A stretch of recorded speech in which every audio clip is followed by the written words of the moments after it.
Mas o Roger Machado tem tamanho e tem acadêmico e tem qualidade para ser um treinador não só promissor, mas de grandes virtudes para comandar o Internacional. Mas é impressionante. Foi dominado e não entendeu aquilo que iria acontecer com o Corinthians modificado. E com o Corinthians que agora é treinado por um cara que tem tamanho para comandar o Corinthians, que é o Dorival Júnior, que implementou um 4-4-2, mudou características, mudou maneira de jogar, entendeu aquilo que precisava fazer, deu mais liberdade para o Memphis Depay e associou o Memphis ao Yuri Alberto e fez um 4-4-2, duas linhas de 4 bem marcadas, e aí acabou dando um banho tático no Roger Machado. Já já a Ana vai falar de todos os inúmeros erros da arbitragem, mas eu gostaria de deixar aqui a minha posição. Os inúmeros erros de arbitragem não foram determinantes para que o Corinthians fosse muito melhor do que o Internacional e fosse merecedor da vitória, com tranquilidade até eu diria. Já já a Ana especifica tudo para você, mas o Roger desaprendeu? Não, o Roger é muito bom técnico. É bem verdade que chegou a ficar um tempo sem oportunidades em grandes clubes, precisou fazer o recomeço no Juventude, fez bom trabalho, depois apareceu a proposta no Inter e ele é o grande responsável por mudar o Inter de patamar. Se o Inter é hoje colocado como candidato a títulos, passa muito pelo trabalho do Roger. Eu discordo de você em relação à avaliação do jogo. Achei que o Corinthians foi muito melhor no segundo tempo, mas o primeiro tempo foi bem equilibrado, um baita jogo, com 6 gols, 7 gols, 8 gols, se a gente contabilizar todos os impedimentos, voltas atrás, enfim, um baita jogo. O que a gente espera é esse tipo de apresentação, com muitas oportunidades, com gols. O que deixa a gente bastante chateado é quando a gente liga a TV na quarta tarde para ver uma partida da Champions, num nível técnico espetacular, e a gente acaba assistindo ao Campeonato Brasileiro logo depois, com qualidade duvidosa, com poucas chances de gol. Esse jogo foi uma exceção, e que mostrou muita qualidade, né? Você falou da associação de Memphis e Yuri Alberto. O Yuri em fase iluminada, o Memphis muito acima da média. Achei que o Internacional não foi capaz de competir na parte física no segundo tempo. Isso acabou por ser determinante para a vitória justa, apesar de todas as polêmicas que a Ana vai citar a partir de agora. Pois é, a partir de agora, então, acho que até a gente pode evitar aí e tirar sonoras desse jogo, porque eles são as sonoras são repetitivas. É que a do Vitão é forte, A do Vitão é forte, a do Vitão é forte, mas ela já foi exaustivamente colocada, porque o jogo foi no sábado, e eu acho que é mais interessante a gente ganhar esse tempo, já que nós gastamos muito no primeiro bloco, para falar dos erros da arbitragem e o que aconteceu em tudo isso. Lance por lance, eu acho que amarelo para o Bruno Henrique, então, eu queria que você falasse sobre tudo. Então, o primeiro amarelo para o Bruno Henrique, eu entendo que foi correto. Agora, esse primeiro amarelo não tem nem o que discutir. O Paulo César Zanovelli estava próximo, né? O Zanovelli estava próximo, então decide com segurança. Ele é um árbitro de 35 anos, recém-chegado à FIFA no seu 3º ano. Mas, assim, neste jogo ele tem que agradecer muito, muito ao Paulo Renato, que foi o VAR, que houve participação crucial no jogo, porque se não tivesse VAR, eu tenho, assim, receio do que seria o pós-jogo do Paulo César Zanovelli, porque foi uma tarde que não estava concentrado, Elia. Não sei o que aconteceu. Em momentos igual agora, ele apita a falta, eu não vejo falta nessa jogada por parte do Bruno. O Bruno chega depois, o jogador já está caindo, já está se projetando ao solo, e ele entende que quem toca o jogador é o Bruno, e aí dá o segundo cartão amarelo. No meu entendimento, não. Eu ficaria no máximo com a falta. Tá. Que, assim, eu não consigo, por essa imagem, para você que está em casa nos assistindo, como eu posso dizer assim, cravar que foi o Bruno que fez a falta. E o árbitro de vídeo não poderia salvá-lo neste caso, não. A única maneira que ele poderia salvar é se o VAR tem uma imagem que mostra que o jogador que deu o carrinho antes toca a bola, toca o atleta e não o Bruno. Porque aí seria erro de identificação. E erro de identificação não importa se é no cartão amarelo, se é no cartão vermelho. Então vamos imaginar que esse jogador, que eu não sei agora quem foi, tivesse feito a falta. E não o Bruno. Não o Bruno. E aí o árbitro deu o cartão pro Bruno. E o VAR fala, não, peraí. Quem executou a falta não foi o número 8. Não era o caso, então. Foi o número 5. Foi o Aguirre. No caso, seria o Aguirre ou o Bruno Henrique? O Aguirre. E aí, o jogador foi o Aguirre. Aí, neste caso, não precisa nem ir na área de revisão. Isso é considerado uma revisão factual. O VAR simplesmente narra e o árbitro ali faz a correção. O que não aconteceu. O VAR entendeu que não houve falta do Aguirre e, como consequência, não pode interferir se houve ou não falta do Bruno, que, no meu entendimento, não houve infração. Beleza. E são muitos os erros em sequência. Eu acho que é legal a gente usar mais a Ana nessa questão, porque depois a gente tem dois gols. Já é um erro crasso, né? Porque jogar com um a menos faz com que o Inter perca a competitividade. Só que é o seguinte, a Ana não daria cartão. Agora, se a falta foi do Bruno Henrique, é uma falta que é passível de cartão. Ela não viu. Eu vi falta. Assim, eu tive o cuidado com o Léo aqui na nossa produção e eu fiz uma técnica que nós fazíamos muito quando eu estava como instrutora de arbitragem, que é o frame a frame, porque esse é o princípio de justiça em jogadas cruciais. E quando você faz o frame a frame, sim, o Bruno ele salta, mas ele salta encolhendo a perna. E aí o atacante que já está caindo que deixa a perna. Se essa jogada acontece na área e não é pênalti, no meio do campo também não é pênalti. A gente precisa ter consistência e uniformidade nas tomadas de decisões. Lógico que pela plástica, Elia, quando a gente vê essa plástica, você fala, opa, houve infração. Mas quando você pega a lupa e vai fazer ele chega atrasado na bola, claramente. E você faz o frame a frame. Pega a perna do jogador do... Então, mas não tem esse contato. Olha que interessante. Isso aqui com a nossa equipe de produção, tá, gente? Agora, se há o contato, agora eu vou ser muito justa e instrutora. Se há o contato, é falta e é cartão amarelo, e aí cabe o segundo cartão. E o vermelho é correto. É por isso que eu acho que não é para tanta reclamação, porque o Bruno Henrique chega claramente atrasado, e aí é uma constatação, não é que eu estou divagando. Constato, ele chega claramente atrasado.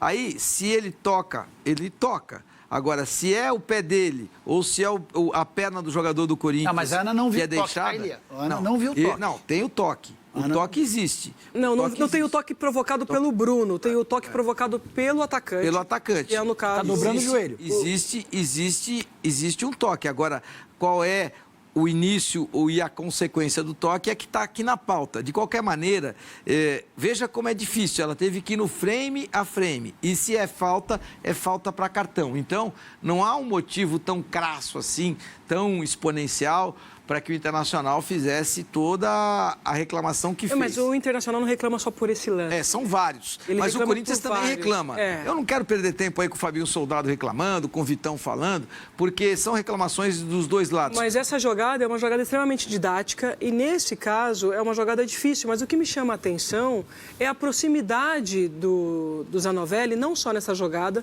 mas em outras, Elia, que ele está perto, mas ele se equivoca na tomada de decisão. Então ele é fraco. Eu não vou dizer que seja fraco, eu não gosto de usar essa nomenclatura quando a gente fala de um profissional, mas eu não sei se pouco qualificado. Eu não sei se é o caso da pressão que a arbitragem brasileira está sofrendo nesse momento, de já entrar no campo com a necessidade de fazer um bom trabalho, aí é assustado, aí tem medo de tomar grandes decisões e isso gerar um impacto maior e acaba deixando de tomar. Aí fica o VAR. E aí fica à mercê de um VAR, que igual nesse jogo... O VAR nesse jogo... Lamentavelmente, a gente pode dizer que o VAR apitou, mas se não fosse o VAR, teria sido um caos. Catástrofe. O VAR legitimou o resultado, que é o que nós estamos falando, né? O Corinthians venceu com propriedade. Se o Léo puder colocar pra gente os Hoje próximos já tinha mais lances... um que tá afastado ali. Os gols... E aí os gols, eu quero chamar a atenção, e nas duas situações, de fato, houve falta, tá? Agora, um ponto que eu acho que a Confederação Brasileira precisa melhorar no esclarecimento quando ela publica os vídeos para nós, o que é fase de ataque? O que é fase de ataque? Porque para a FIFA, cada vez mais, fase de ataque é quando você está perto do gol e jogadas verticalizadas. Né? Aqui a gente vê que há falta. Eu seria falta com cartão amarelo, tá? Não daria só a infração, mas eu daria falta e cartão amarelo pela forma com que se lança. O Mateuzinho, você daria falta e cartão amarelo? E cartão amarelo pela entrada, que a gente está usando o princípio de critério e assim, ó, pela forma que ele entra, a velocidade que ele entra é uma velocidade média. É temerária, na minha ótica, então eu daria falta e cartão amarelo. E se você vai na área de revisão, é isso que os árbitros no Brasil precisam melhorar. Se você vai na área de revisão, você está vendo toda a jogada, então você pode voltar, aplicar o cartão amarelo, porque você foi no vídeo, você viu. Olha, foi falta, cartão amarelo para você. Se eu vou... amarelo, então? Poderia, porque você foi no vídeo. Então, ele está decidindo, não é o VAR que está decidindo. Não é o VAR que te chamou. Ele está indo lá... Se eu sou árbitro, eu vou usar mais e vai usar mais. Pô, já que então, eu tenho assim, já que você foi lá, eu quero ir. Você pode pedir isso também. Então, você usou, falta cartão amarelo. Agora, a pergunta para você que está em casa. Eu concordo com as anulações do gol, mas eu entendo que a gente precisa melhorar essa fase de ataque, né? Porque é o APP, que é o Attack Phase Promission, né? Que é o ataque promissor, a fase de ataque promissora. Quando eu tenho esse lançamento, tá vendo, para a direita, eu tenho um cruzamento para a esquerda. É ataque promissor. Entende o que eu estou querendo te dizer? Assim, nesse segundo gol, eu acho que ele é mais promissor do que o primeiro. Porque foram em 3 toques. Você não achou o primeiro promissor? Eu achei também. Não, ele é promissor também, mas assim, o que chama a atenção do primeiro? Que ele vai para a direita, tem o cruzamento, um passe para trás e depois gol. Mas o André Ramalho faz falta aí também, né? E o Aqui VAR também chama... é falta. Agora, olha que interessante, Elia. E olha o posicionamento do Zanovelli. Do lado, de frente. Do lado, Mas de o que frente. ele tá fazendo ali? Por que não apita? Se você apita isso no campo, resolve um problema. Economiza tempo. Resolve um problema, apita. Agora, essa coisa de querer deixar jogada por causa do contato, o que é contato e o que não é. Então, fica muito claro para mim que os árbitros brasileiros estão com medo de apitar, em função de toda a polêmica das últimas rodadas. E aí, é um problema estrutural? É um problema estrutural, porque você vai para o campo inseguro, ao ser inseguro, você vê a jogada, mas fica na dúvida, e ao ficar na dúvida, que na minha época, com dúvida ou não, a gente apitava no feeling, você deixa para o VAR. E aí você acaba um jogo que você não cometeu erros absurdos porque o VAR te ajudou, mas tido como o pior árbitro da rodada. Isso é ruim para um garoto de 35 anos, vamos falar assim, que está no seu 3º ano da FIFA, que quer se consolidar como árbitro internacional. E aí uma outra reflexão que eu trago para vocês, e que eu acho que a gente precisa falar sobre isso, e gente, já vou deixar claro, não é uma questão de ser feminista ou não, é questão de trabalho e de capacidade. A Edna apitou um jogo neste campeonato da Série A e foi bem, não foi na cabine, não foi na área de VAR, a gente não ouviu falar dela. Nós estamos na 7ª rodada, ela fez só um jogo. O Zanovelli, todo jogo dele ele vai para a área de revisão. Está no 4º jogo. E ele fez um jogo da Série B. Não é porque a Edna é mulher. Não é por causa da Edna. Nós não estamos aqui pautando Não, cota. É porque ela é boa árbitra e ela apitou um jogo e apitou muito bem. Aí Eu ele não fez. acho ela boa, tá? Não, tudo bem. Eu particularmente, acho ela boa. Eu não acho. Eu gosto da particularmente Edna acho como ela boa. árbitra, acho que ela é estável, lógico que ela tem a questão do tamanho, tem a questão da maneira de falar com atletas, que pode ser mais clássica, vamos falar assim, mas a Edna é uma ótima árbitra, não vou dizer excelente, Mas tecnicamente ela é tecnicamente ela corresponde. É boa. Eu fiz um jogo dela na Série B, que eu estou comentando pela Rede TV, que ela sobrou, mas sobrou, Elia. O próprio Zanovelli na Série B já não foi tão bem. Então, o que me chama a atenção é como que pode uma comissão não analisar esses profissionais. Aí você vê uma menina que, se a gente for colocar 7 rodadas da Série A, 6 rodadas da Série B, ela fez só 2 jogos do profissional. Aí você vê o Zanovelli com todas as rodadas indo na área de revisão, sendo escalado na Série A e na Série B. Então a gente precisa trazer essas reflexões, porque aqui a gente tem que discutir a capacidade. Isso. E, lamentavelmente, Claro. nesse jogo, o Zanovelli não foi bem. Mais uma vez. Ele fez uma arbitragem frágil. E foi muito bem colocado, e que eu acho fundamental. Não tinha me lembrado da Edna, acho que é uma ótima lembrança.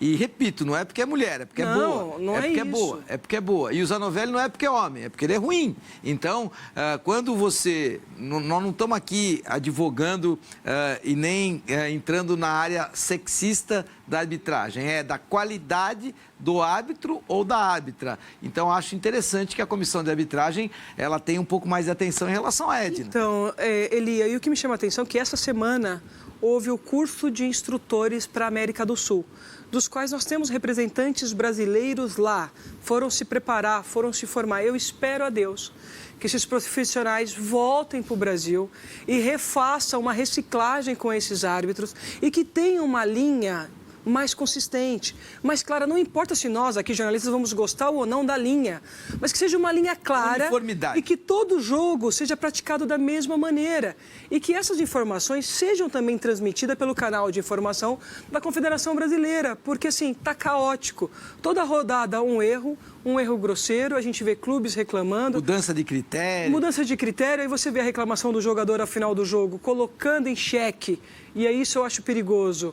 O valor humano coloca em xeque a qualidade do profissional. É isso. Não fez uma boa arbitragem. Agora, não questione, não faça juízo de valor do homem. Valor do homem, não. Isso é perigoso.